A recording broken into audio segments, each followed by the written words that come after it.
Here we are. We're live. It's there.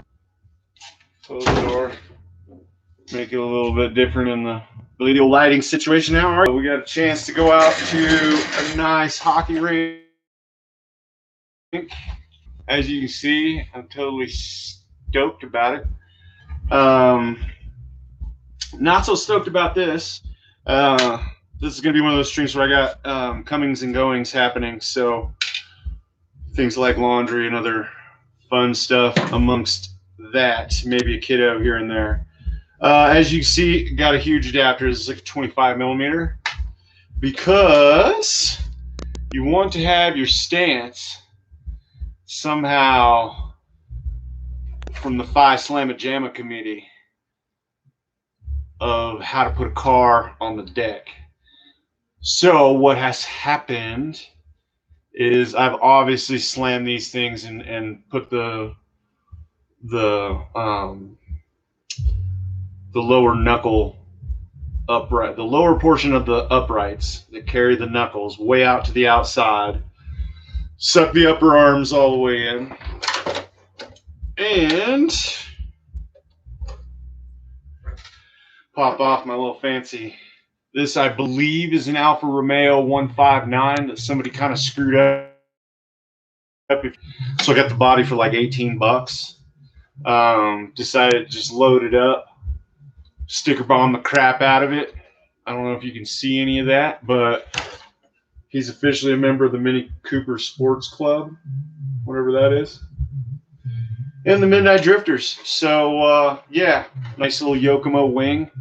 This is the partner wing to my R34 Skyline with the carbon fiber body. So not too bad. I really like this car. As you can see, it's really trashed, actually. The body's kind of broken in a few spots.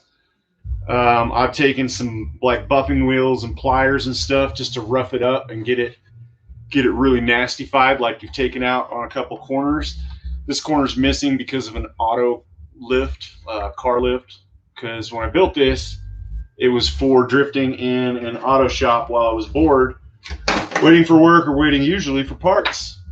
So what do we have? Hypo battery in here, as well as my little $10 carbon fiber battery tray from China, because they are pretty tasty and usable. But this car is a brushed motor. How are we doing that? 2-cell LiPo Smart Stop from Novak, paired with a fetching Team Novak motor control, big giant Novak capacitor. If you can't tell, I kind of appreciate Novak products. I stole the aluminum purple steering out of an MT, a Nitro MT, which is an 8th scale Nitro car. So somehow it fits nice and swell in here. Although now that I look at it, one of the deck screws needs to be flopped over. Usually I take like old raggedy stuff. I think this car cost me 60 bucks on eBay. It's got a broken rear diff mount. As you can see back in here, this plate is cracked. It's got a 27-turn Birdman motor because they make motors that fly. And really, you don't need them to fly on a drift car. So I've got it geared with a 20/128. So we're like 5 to 1 before we get to the outer ratios. I took the differentials out and glued them internally with JB Weld. So you can see everything turns and you can't stop it from turning. It's not open differentials. So what that does is when you turn it to full lock like it is, it settles down and doesn't want to spin around so much in circles. You can actually get it to stay in a drift. And as an analysis, this one's got an old school S9301 Futaba servo with a Tamiya servo saver and a custom built little link arm there. The rims are Firebrand R Crown Jewels, except for this one because I shattered the center out of one of my other Crown Jewels. I do have these, but I don't know. I think it looks better with one odd rim because it's just kind of starting to carve this tire at an angle, which is awesome.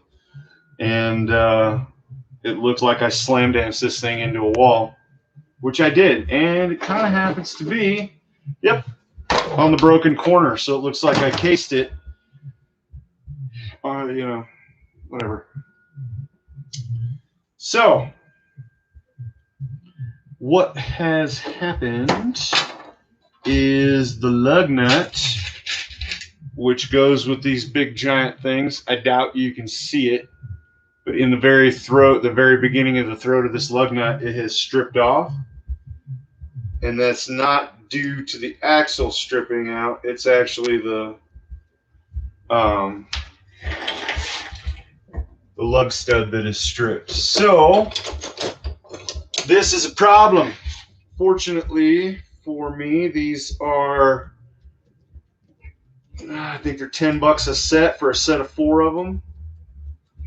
So I'll get 2 more 25 millimeter or 4 more of these aluminum adapters and the lug nuts.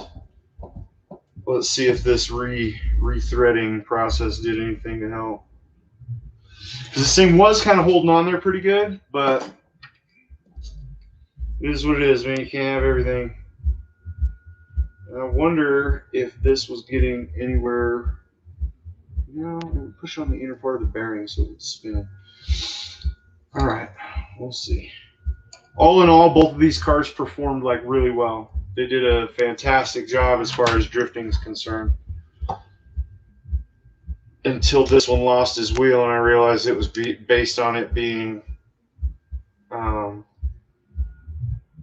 stripped. So, yep. It's not the axle that's missing the threads, it's actually the lug nut. So this car is out of commission for a second. We got a set coming from like Arizona or something, so they'll be here shortly, next week sometime. We're probably taking these things on our vacation with us. You can find smooth parking lots, parking garages, hockey rinks, stuff like that. These things will drift anywhere. So as far as this little piece of craft work, set that guy back there. He'll be ready next week. But I love how that thing performs. I believe it's an HPI RX1 or RS1 or something like that. It's very old. It's an old carpet racer. So it works great. It's got a nice smooth suspension on it. It's not, I don't think it's overburdened by its job. So it should last a good long time. And it's now it's set up. As soon as I get a new lug nut on there, that thing will be, it drifts la perfect. So what about this one? Got this one in from Taiwan from a guy that I bought cars before from, and he brings the hype and the heat. Obviously, we got it loaded with a lovely little Novak Crusher brushless ESC 13.5 turn motor. Threw in a little couple pieces that I had laying around for Tamiya. Got the clip there wired to the damn battery now, which is super. What I ought to do is just leave that clip in there. And then when I plug that in, because it goes right around this battery post and sits in there. And when I tried to wire it this way, it just doesn't really go around this bulkhead post and all this other stuff. And I don't want it near these gears. Although having it near the steering is not advisable either. So I got a zip tie holding it to the clip on the battery on this battery strap post. So that works well. Didn't notice any wear from it. The servo and steering was basically flawless. I'm still not sure about the switch being kind of hanging off the side and unprotected, but on a drift car, I'm not sure that that matters too much. Although getting out there in the world on curbs and rocks and other kinds of shit, I'm not sure that's where I want to go with it. So I may be moving it back, maybe even drill a hole right here. I'm not sure yet. I could put it over here on the servo post and just gently screw it into the top, and it would probably be secured. As far as I know, this servo is locked down tighter than a drum. I didn't get any movement or motion from anything. It still rocks around, but shit, most of them actually rock around a little bit. You can see the insides of the tires are getting worn. Nice. That's really nice when you start to carve these insides out, because it just leans it and sets it down more. I did not do anything with the front shocks yet. To my regret, it kind of still looks pretty janky, and they're only in their hand tight. So I think today we will cure this up.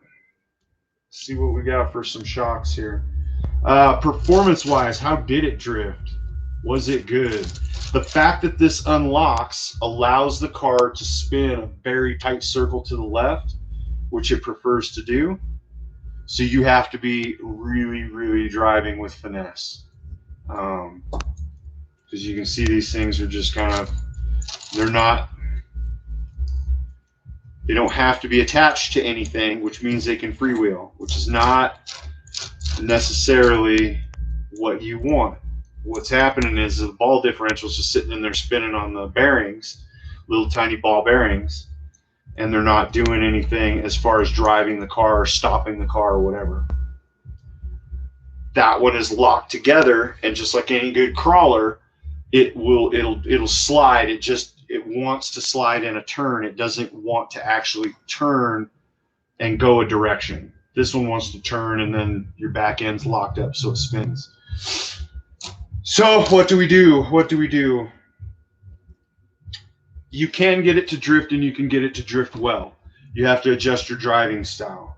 Right now, because of how close we are to getting these things out on the road on a trip, I'm not going to actually do anything about this differential. What I will have to do eventually is maybe shim it. I can see that the Teflon portions are clear out to the bearings, so maybe shim it tighter to where it creates more of a lockup and more of a tendency to slide and drift.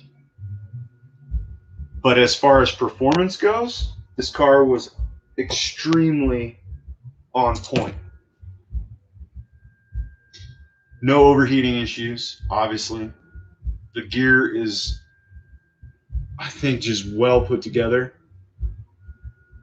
Locked in place. We got Loctite where it needs to be.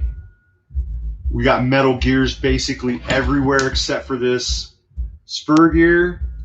And as I've matched it up already to a pinion, I can see right now the way that it bolts in, it's a multi-pattern, it's just a regular spur gear. So I can probably find a new one if this gear arrangement ever gets. What'll happen is a rock will get in there and you'll hear that pitch change, but usually the damage is always already done. So eventually you'll wear out pinion and spur gears. Radio shows great distance, and it's not in the way of anybody. Works fine. Everything's together. So, yeah, this vehicle is perfectos as far as I'm concerned. Adjusting the way you drive is going to be the best way to get it where it needs to be. Let's see, I am trailing off because I am looking for, when I got a set of knuckles for a TA02 from Yeah Racing, they come with all these groovy little ends, which are fantastic. I don't know if you can see that or not, but it has, you see, it's not just a tie rod end, plastic tie rod end, it's actually got the ball end installed in it, which makes me kind of think that that would make a great shock end. And I'm betting that if I take my wheel off here, aluminum rims did great. No slippage on the tires because the beads actually clicked in place on the tires and rims. So they lock themselves together. There's no need for glue. A lot of times on drift cars, you'll get them where the rim will spin inside the tire and it'll just wear the tire out. So it'll start pitching tires in or out. And that sucks. But they are good. They're aluminum rims. They carry a nice bit of speed with them, but they're not too much for the car to handle. These are aluminum adapters. Those are aluminum adapters. The uprights on both front and rear are aluminum. Composite arms and composite knuckles. But I'm not worried. As a drift car, I don't think I'll ever have to replace them because they probably won't break. They shouldn't get broken if they're driven properly. Axle shafts are looking good. The drive cups are looking good. This thing's not going to get hammered on too much, so should be solid. All right, let's see. What can we do for a shock? We can take this and turn it. We can get this off of here and get the spring out of the way. Uh-oh, don't drop that. If we had to, we could swap these out to different kind of shocks, but no big deal. I can actually just leave them just the way they are. What I'm going to do is take these ball ends and attempt to find a couple more ball ends to screw in there. Probably some brass ones off of a Tamiya kit, I would imagine. Let's see if we can't get into the right stuff. Aha, there's a ball end. And there's another ball end that I can use probably. Okay, so what do we want to do here? We probably want to screw just brass ball ends in because we don't have the ability to come back and lock a bolt down or get a bolt in from the other side. So, of course, now I'm finding all the nut style ones that I can ever want. Okay, so we got these here, and they are out of your typical TA02 kit. A lot of these I try and swap out to well, these tie rod end style ones, and I've got metal ends on occasion that I'll use, but I think I'm all out right now. Let me see.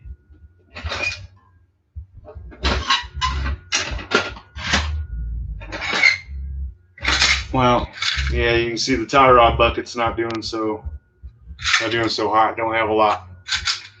All right. Oh wait, what are these? What is this? Ooh, these are tie rod ends. So I got some 4 mils in here too that I'm not really in need of. I don't necessarily have the stuff to hook all that up. Clip the shock ends onto it so we can put this shock back together.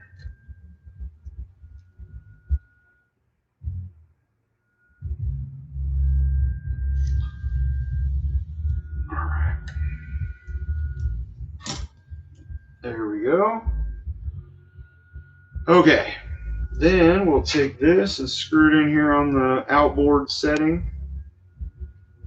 It's kind of like, I like to lean them out as far as I can and then lean them in usually as far as I can, but this one will let it ride where it is. The top bolts don't look too bad on these. They're not quite as janky as the rest of that stuff was.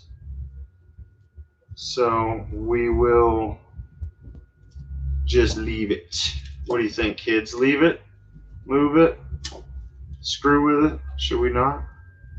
Hopefully these ends will go over the ball end the way that I'm hoping they will. Alright, so I think it will. I think I can. Is that what we were supposed to say? Oh, I felt it. I seen it. Look at that. Okay. I don't know if you can see that quite well. Okay, so if you can't really see it too well, that's just a regular old, there you go, kind of, it's a Tamiya ball end. Screws in, they got a 3mm fine thread, and most of the shocks that you're going to find are going to be able to get into that. Now if I keep that shock just a little bit to the side without taking the wheel off, I think I can get this other one in. While essentially locking these things down properly and getting a better angle, or a little bit more angle on the shock.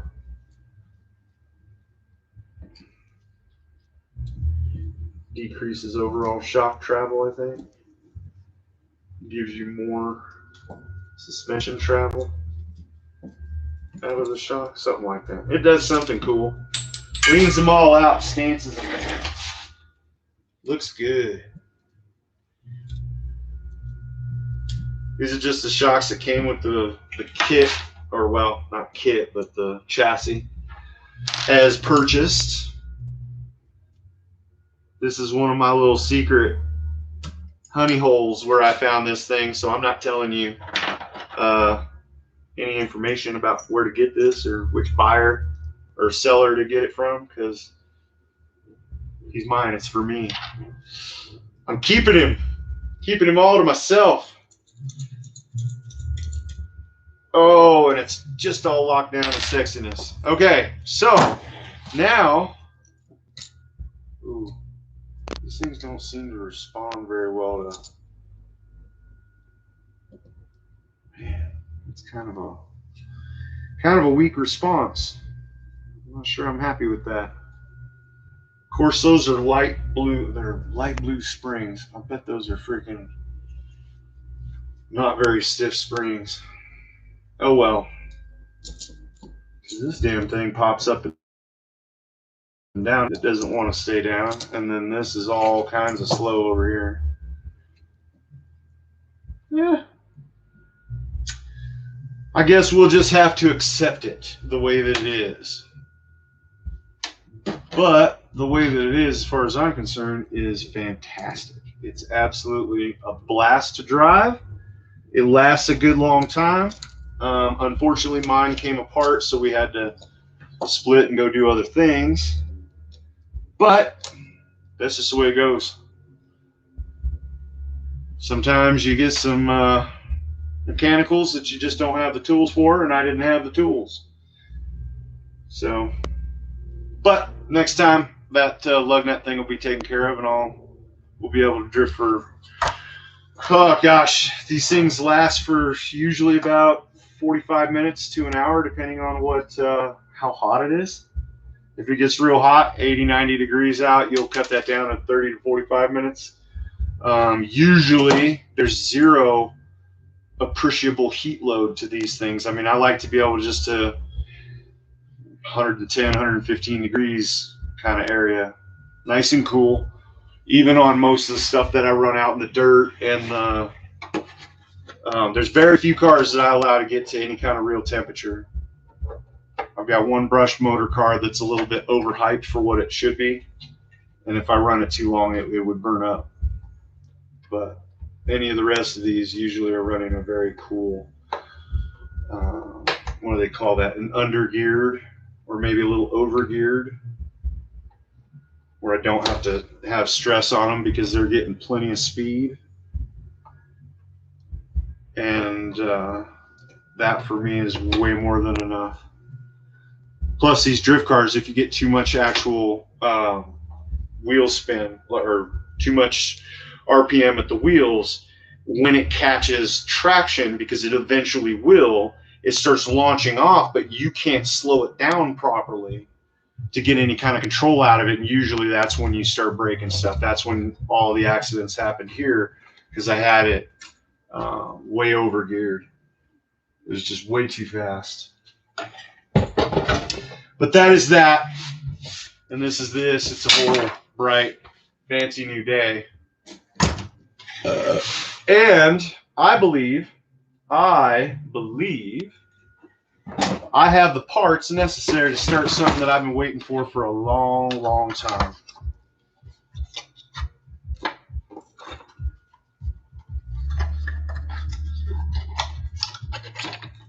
Oh yes, that's right.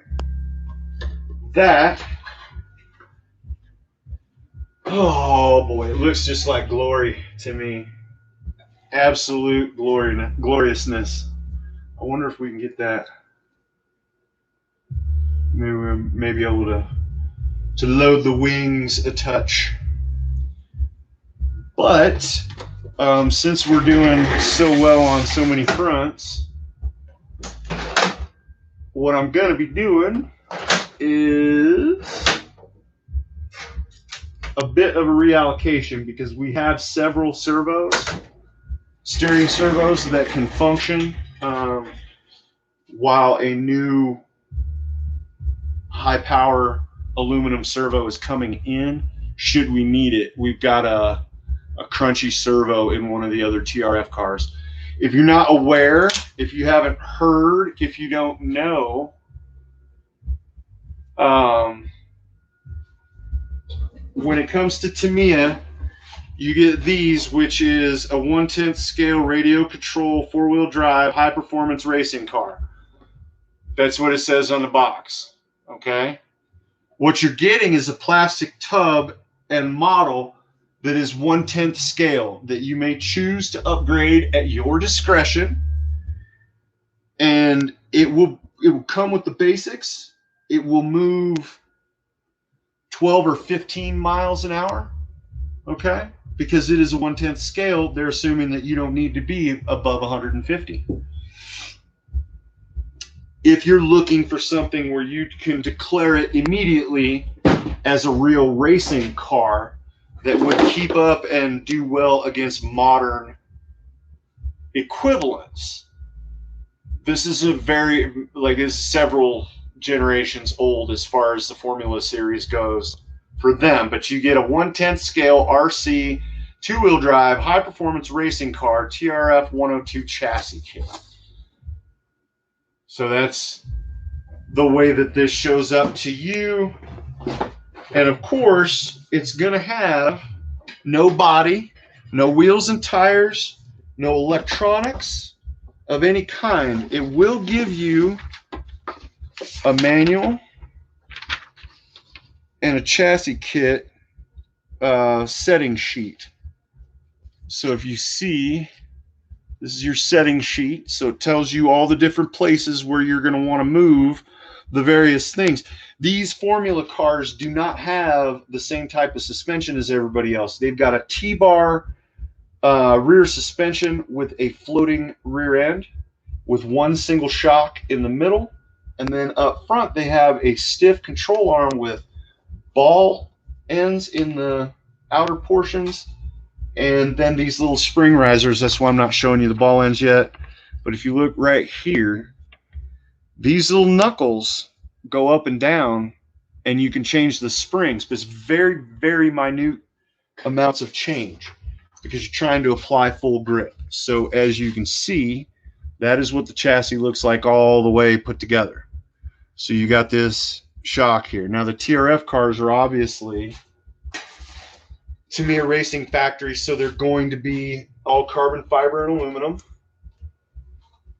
So you see the swing arm, and then you see as the T-bar goes, these arms don't move up and down very much. They flex. And then you've got these ball ends in there that move around as well. So the knuckle has movement and play, and then you can set with this block right here. Because of the way I have it set, you see the numbers. I believe I've got a lot of camber raked into this thing, so it will probably carve these wheels up. These are not the white rims that I had planned for that usually went on. It's a Benetton B194. This is the car Michael Schumacher won his first world championship with and caused quite a bit of controversy, I should say. Yeah, these things are full-blown pro-level gear. If you want to get into genuinely racing a car. Now, are you going to be able to find parts for this? I don't think so. These type of tires are the foam ones that you get that go, the tires come separate. Now, there's different versions. These TRF 103s, these are the wide ones, and they don't fit correctly. But as far as for a model to sit on the shelf, not bad, pretty wide. These are, I believe, yeah, these would be the front rims that go along with that. So I still have to get tires for that. So I'm going to start separating some of this stuff. Here's a bunch of double-sided tape. It is extremely valuable for locating things and putting, sticking stuff down. Keep the setting sheet in there. I don't need the body yet. I worked my butt off on this body. It's probably tragic, but I think it looks probably decent enough to get in there. And with a bad camera, does it look good, people? What do you think? Is it a real formula car? When we get somewhere in this level, I have some work to do as far as getting this thing to sit correctly where it would, because the Benetton did not have a wing sticking that far out, and I don't want it to be that close over the gears in the rear end because it can't move. So I'm going to have to cut this thing probably a little bit and trim it to sit down over the body more. I can't really show you guys very well what I'm aiming for, I guess. Well, maybe. And this wing is off of like a 2017 version. So it's not necessarily the same wing set that the Benetton would have. But in this world of RC, it's a close race to be able to get what you want. Also, I have to take this nose cone and these canards here so that it mounts down properly, because this actually bolts down to the wing. You see? So that's actually forming part of the bottom of the nose cone of the body. And then there's a body post here. So it's it'll be a little bit weird to get it. And I don't really want a body post coming through right in the middle of like the smallest, tiniest, most hard to install graphics you've ever seen. This body set is not Tamiya. It came from Hong Kong. I don't remember who sold it to me. They were very kind. They sold me this and this Mercedes C11 or C9 or whatever version this is, LM chassis or LM body. And of course I just completely cut the crap out of it and made it look like a Porsche and put Repsol crap all. I don't even know if I just wanted it to look like that. So if you don't like it, tough. But this one I was trying to go actually for the actual car, just to keep it clean as I could. This I had ordered for one of our TRF road cars, but we don't need it yet. And on this vehicle, you have a choice of standing the servo up or laying it down and having it be a low profile servo. So what I want is to have it be the low profile version. Uh-oh, dropping parts already. I want it to be the low profile version where it rides in here and steers. It'll probably, I'm not sure, but it might end up being something like this. I'm not sure. So I got to get back into the instructions and get back into this build, but I've got it out today because I have got a set of good tires, mounted foams that I can use and drive without worrying about ruining the white color of them, because I just don't want to destroy them. Also, I have these ones with a complete set of rubber tires, because these things, to actually take them somewhere and race them against other people, I have to have the factory rubber tires. mounted. As we can see, I've got all of the bags of parts here. Aha. And I even have an old Savox servo. It's a low profile. What I think I'm going to do is just put this over in the servo bin. I think I was trying to maybe save that for that one or whatever, but we'll just go ahead and go with the P1. It's a brand new one. I want everything to be basically fresh on this car as much as it's going to be. So I have a bunch of decals. Yeah, these foams are just going to have to, if I ever find the 104, because that F104 chassis is what I need to get the tires for that. As you can see, you get extra little bits and pieces. Sometimes these aren't extras. This is actually one of my other control arms, I believe, that goes in there. These bags, these kits are very, very, very complete, if you will, as far as like a chassis. You're going to get a chassis out of it. You have to pick your tires and rims and whatever, but it does come with the bearings. I believe there's a gear or two in there for whatever you're choosing. Obviously, it comes with the spur and a ball diff, so it's like a really nice ball diff, and a carbon fiber shaft. As far as don't drop that. As far as this goes, carbon fiber lower deck, aluminum. So I mean, it's a really, really nice kit. And then they give you, this is the makings of a TRF shock kit. So it's going to be one shock, but you can't do Tamiya like that, because whatever comes out of the bag is required amongst a certain few steps of the procedure. This parts bag contains the components necessary to complete the assembly steps indicated. Extra parts may be included. Use them as spares. I do have this wing, which is probably a lot closer to what a Benetton would have used. I could totally take a look, but it's not. I'm not going to paint one of these things. So unless I absolutely have to.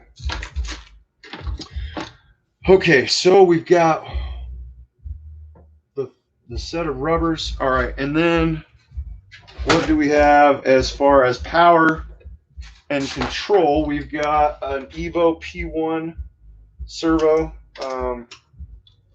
Taiwan. Got that from Taiwan. They got a bunch of good stuff. This is German designed, made in China, I believe. Don't really care. I don't care where it comes from. Oh wait. Ooh. I have carefully tested and packed this product. Enjoy the product, Monica. Okay, so maybe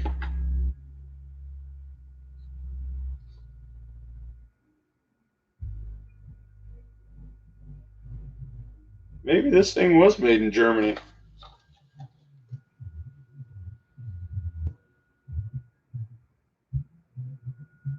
Wow. I'm not seeing a single thing on here that says made in China. Okay, so sweet. Looks like what we have here is an LRP SXX competition. Got a nice big capacitor here that we'll just have to kind of get locked down a little bit better, probably to the battery terminals. Somebody has been kind enough to solder me on a couple of these sexy little battery terminals that I like so much. Why do I like them so much? Because if you notice this little shorty battery, 3,500 milliamps,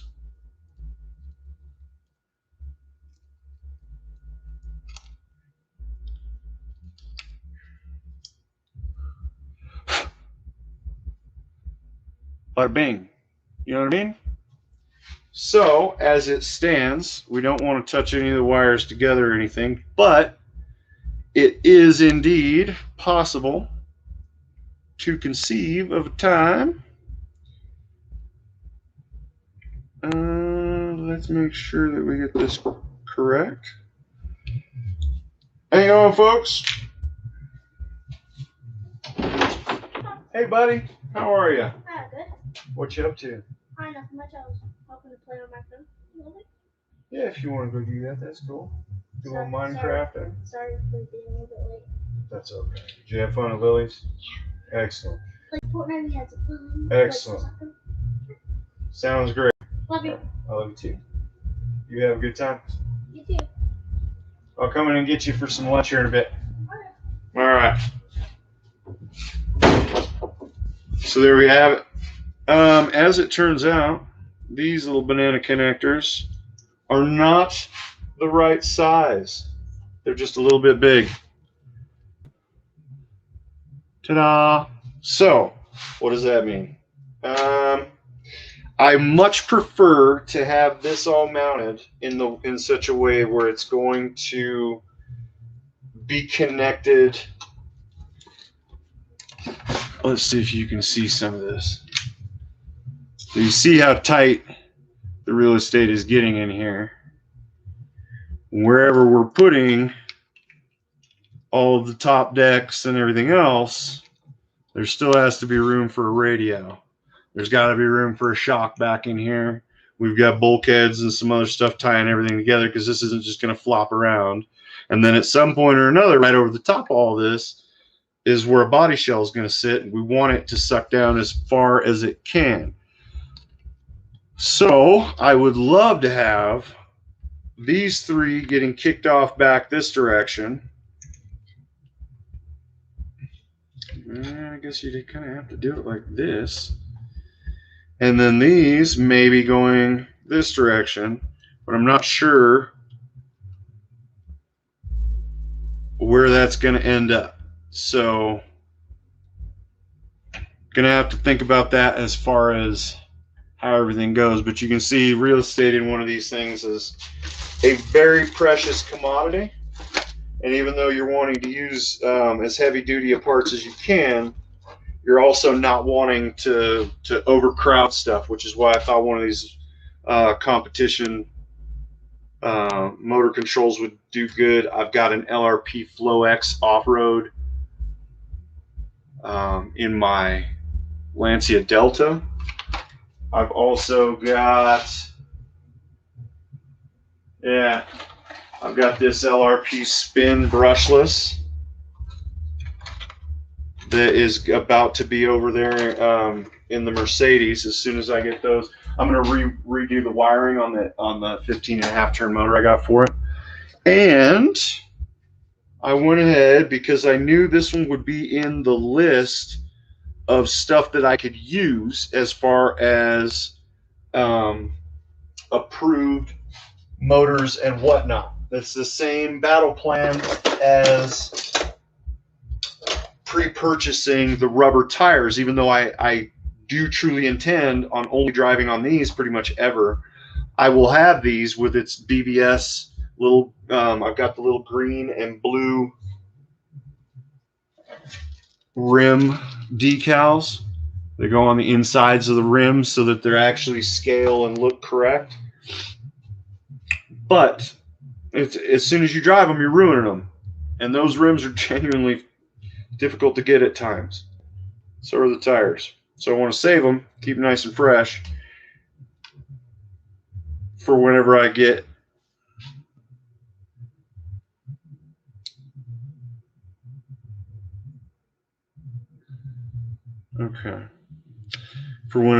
a chance to actually go do some real actual racing with one of these. But I got a lot of practice before that happens. Anyway, this you've seen I've taken off the end plate of this motor. This motor is an Orca TX series 21.5 turn. You can see there. I don't know if you can really see that because it is not the best camera ever. Let's see. TX series, there you go. I believe Orcas are a pretty good motor. I've heard good things about them, but I don't really know. Oh, look at that. Okay. See, and this is something that I was worried about. You got the rotor kicking around back here, right? It's not really solidified in place until you put these 3 screws in there. Okay? So we gotta fit this into here. And we gotta put this into here. And of course, you can time this thing just a little bit, either to one side or the other. So let's advance it. I want to get the peak RPMs and power out of this motor because I know I got a control that'll take it.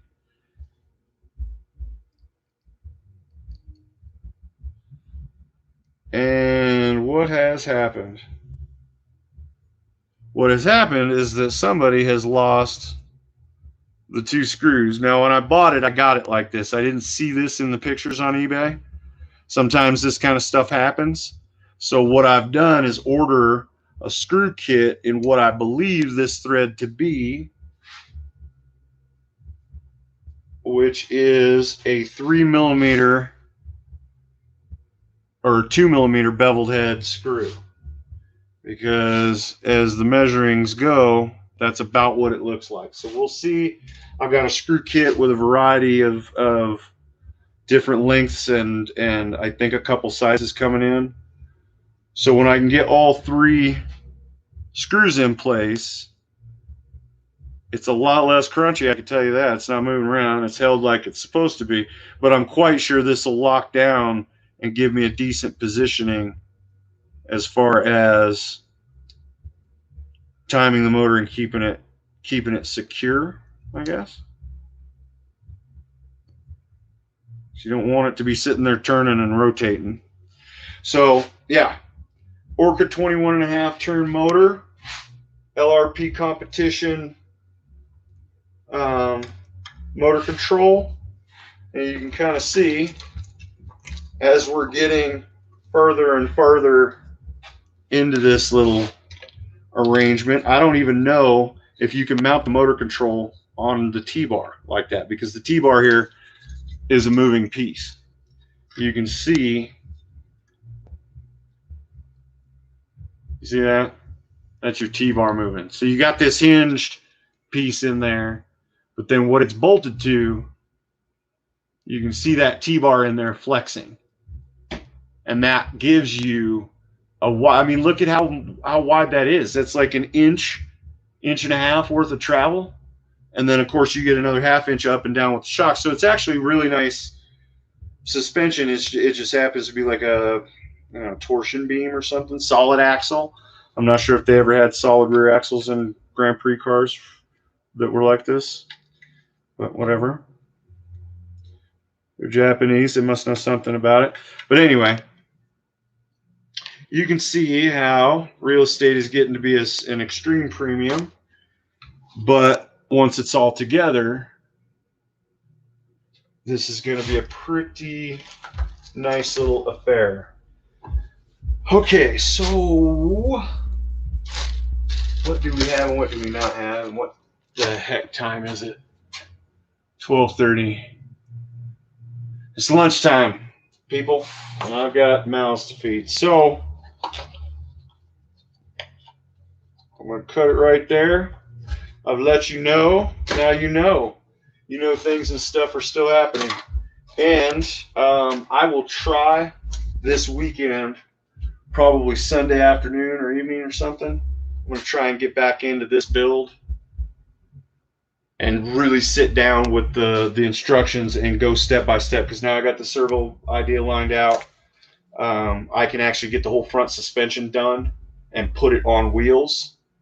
And then as soon as it's on wheels, it's pretty much just the decking and body postings and stuff that need to be set. Get it geared correctly, get the motor in. Yeah, this thing's real close. I mean, it's genuinely real close. And if I got to cut this and do a Dean's connector, just so it can stay normal and I can leave the battery alone and not destroy it pulling, because if you pull these things apart too many times, I found that they don't like it.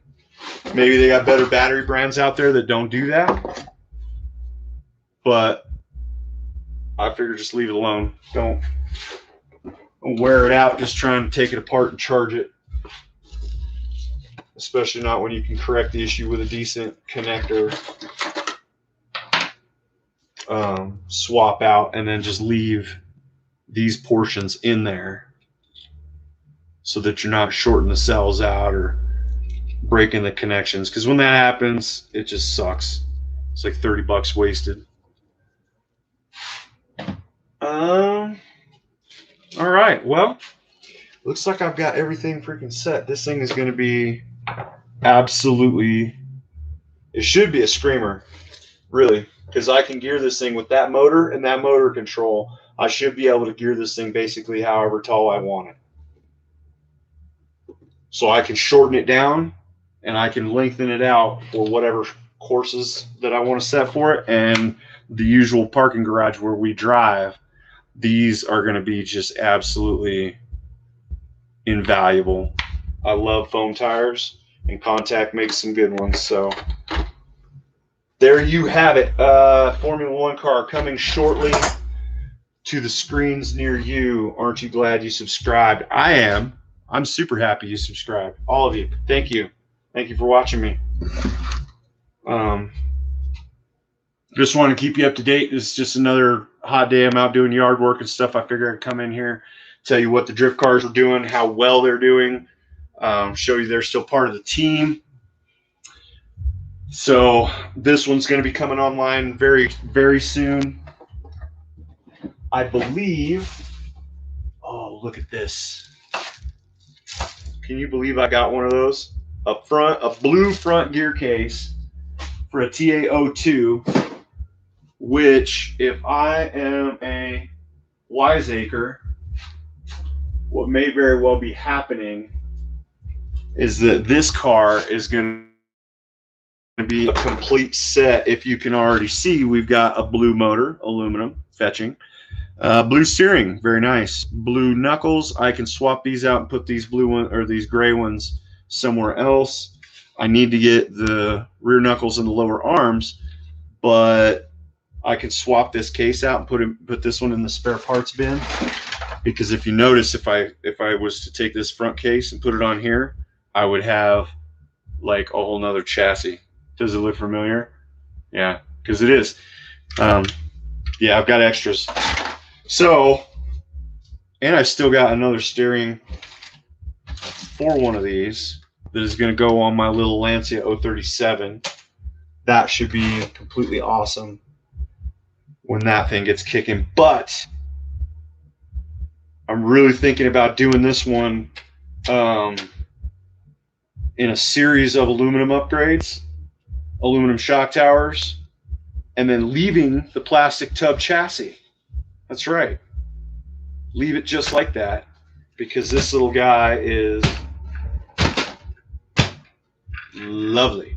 But I do have that carbon fiber chassis, and I'm looking forward very much to putting that to use and creating another Lancia 037 out of that, because I have I have procured, I believe, enough gearboxes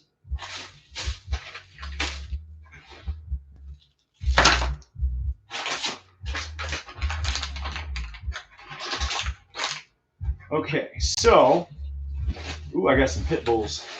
I got some pit bulls barking down here. You know what I mean? Have you ever had some pit bulls barking at you?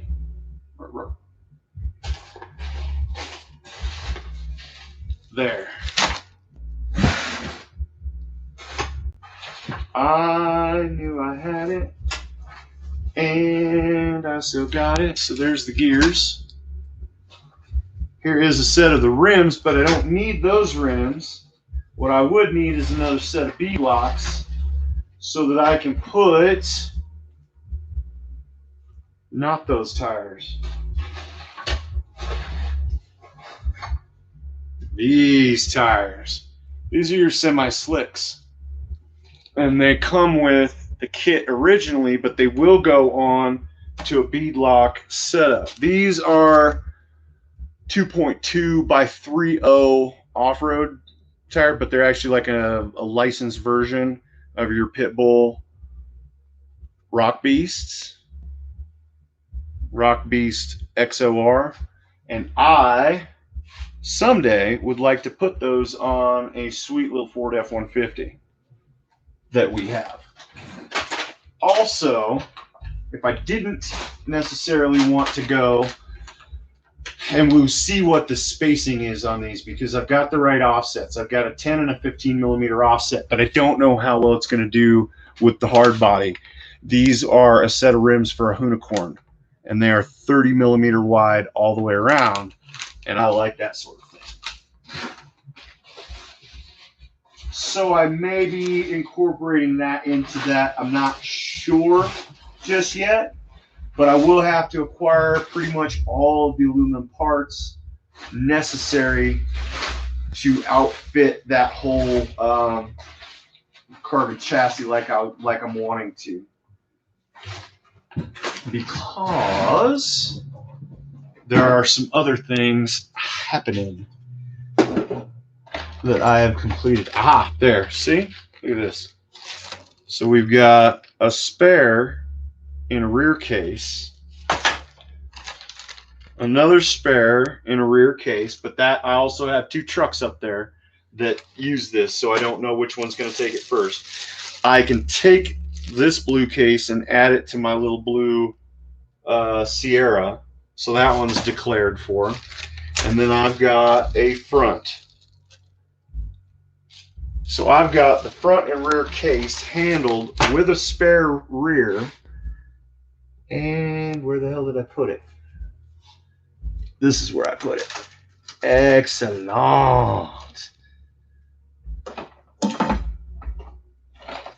I also have a spare battery tray, complete carbon fiber chassis kit.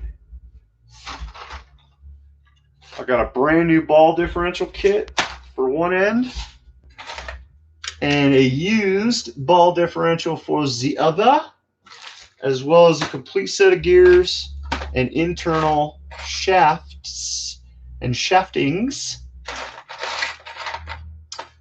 along with the hardened drive shaft cups. So I can put pretty wicked little setup together. I think I've got all the inner and outer axle drive cups that I'm going to need. And I've got a very critical component, the little aluminum steering posts. So you got to have stuff like this. You got to have your little internal diff cups that come out of the diff. And then you got to have your outer axle stuff. But these outer axle stubs only work for the rears or the fronts that are a TaO2T knuckle. You see? How these knuckles are different is the difference in whether or not these axles work or do not work. Now this one is an old one and it's just a plastic bushing, so it's very hard to turn, very chunky, but you see where the cross pin comes out on this one. And you can't. Okay, so there's them basically lined up. Whoops. And you see how the face of the one knuckle is way back there, so this would be sticking way out and it'd look all funky and stupid. So what do you need? You got to have, it's a stepped version because these use a larger inner bearing, which is kind of cool. Gives you a little bit more, I think a little bit more punch. These are a little bit more easy to find a lot of times. Let's see, you got some gears, bag of shafts. So if I get the right aluminum components, I will obviously be able to set this thing together. And if you look right here, you see there, that is one of the most critical chunks in it all. Oh. And I just disassembled it. Anyway, if you notice, it's got this little bearing shaft. This is your little differential transferring power kind of guy. And there are multiple bearing sizes, and you got these little caps, and you can put all kinds of grease and schmuckums and monkey puck all over everything and seal it all up.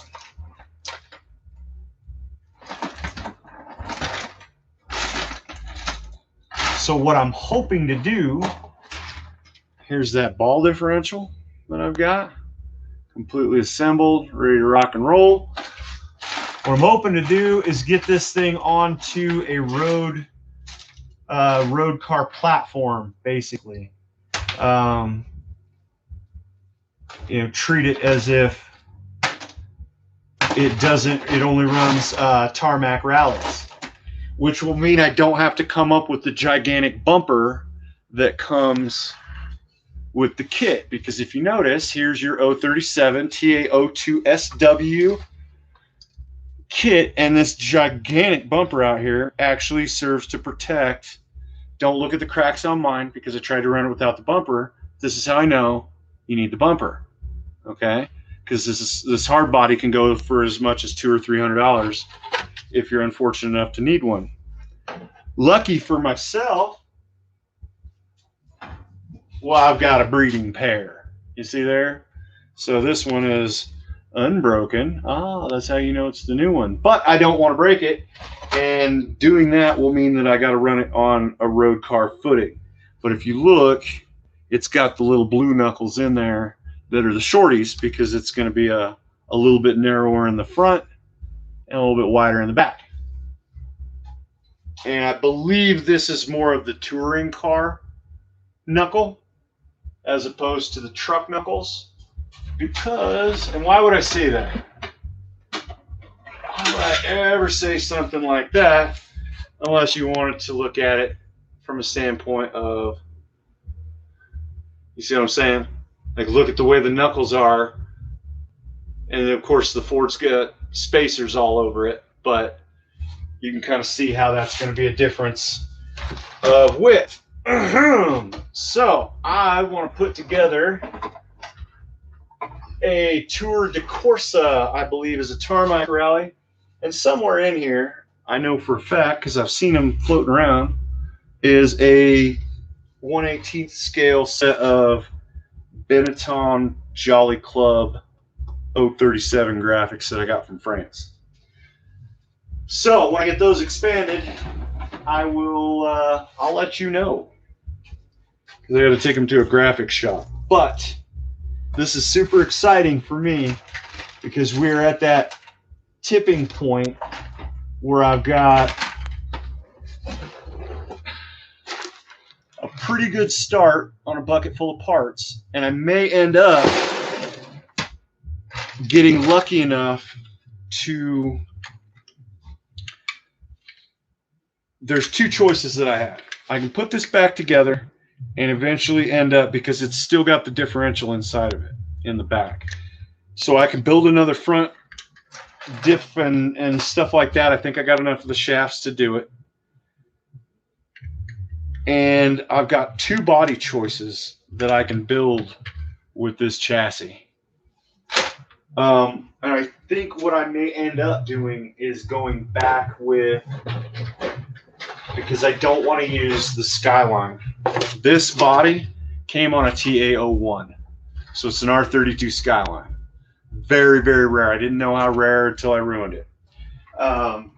So what I'm going to end up doing is going back with this lovely little Dakar S10.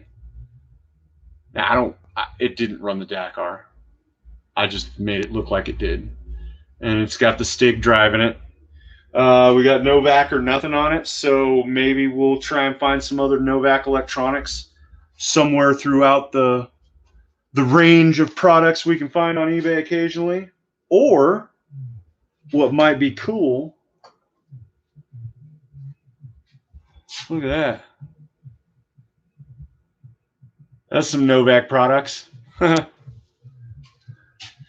a little bit much of a motor. I don't think I need something that big. Anyway, it's kind of a plan in the future for that little plastic tub chassis that I have as a spare. But the reality is that I'm right on top of being able, I'm going to hang this stuff back up. I think I'm just going to hang it all up together as part of the same chassis expectational kind of deal. We're just going to get this stuff ready to go as if it's going to be happening fairly quickly on its own accord. Because what else do we have? Well, somewhere in China, somebody decided to send me a motor that goes along with this.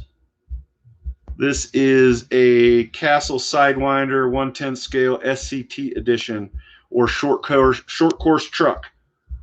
And it's already prepared, caged up, ready to be plugged in. And somebody in China was nice enough to send me one of these, only not this one that's 6,900 kV. 2.5 turn. Who needs a 2.5 turn motor? This is so many RPMs, it's ridiculous. So what I got was the 4,600 kV. Still pretty stout. I'm not sure if I'm going to end up using this combo in my carbon fiber goodness.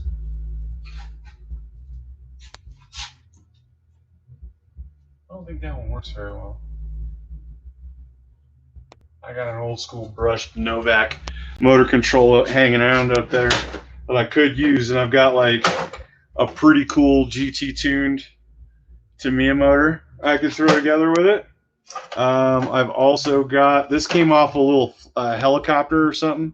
It's a auto cell detect low voltage cutoff, but it's for the aviation RC world, so I'm not really sure about using it. I like the Novak Smart Stops, but Novak's not in business anymore, so kind of hard to get.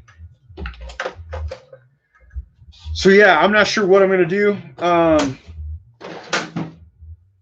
As far as powering this thing, I'd like to use that Castle motor and motor control, but I also know as a road car, it's going to main. The only reason why I would do that is because this diameter of tire does not get a huge run out. So if you've got a pretty high RPM motor, it doesn't kill you because the car doesn't get up to 95 miles an hour, because it's not what I'm looking for.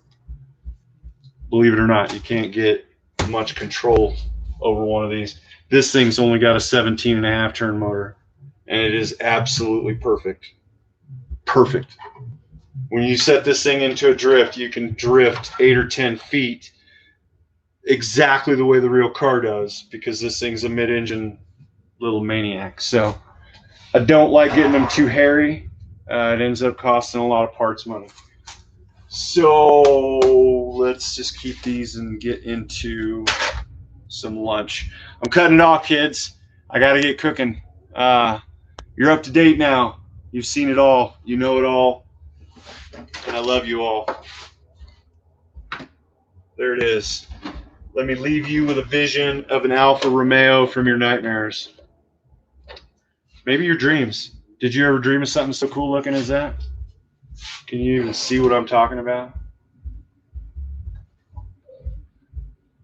Yeah. It's the coolest damn drift car you'll ever see. You better believe it. We'll see you guys later. Thanks for stopping by.